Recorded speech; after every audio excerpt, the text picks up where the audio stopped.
दुसरीकडे मराठा आंदोलक marine drive समुद्रकिनारी उतरल्याचं पाहायला मिळालंय। मरीन ड्राईव्ह परिसरात मराठा आंदोलकांची मोठी गर्दी झाली आहे। हा संपूर्ण परिसर आंदोलकांनी गजबजून खरं तर गेल्याचं पाहायला मिळतंय। समुद्रकिनारी त्यामुळे आंदोलकांनी उतरू नका असं आवाहन सुद्धा करण्यात आलं।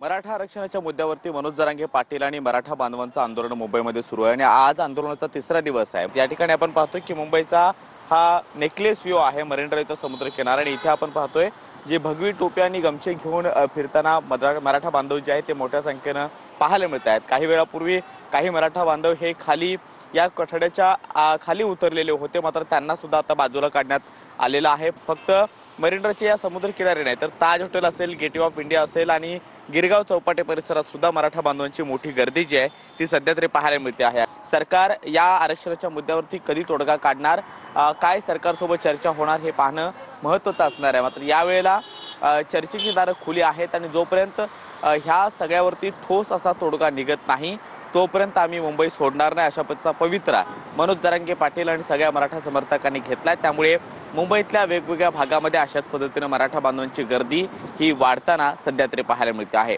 कॅमेरामन गणेश राहटे सोबत मी कृष्णा सोनारवाडकर, TV9 मराठी, मुंबई।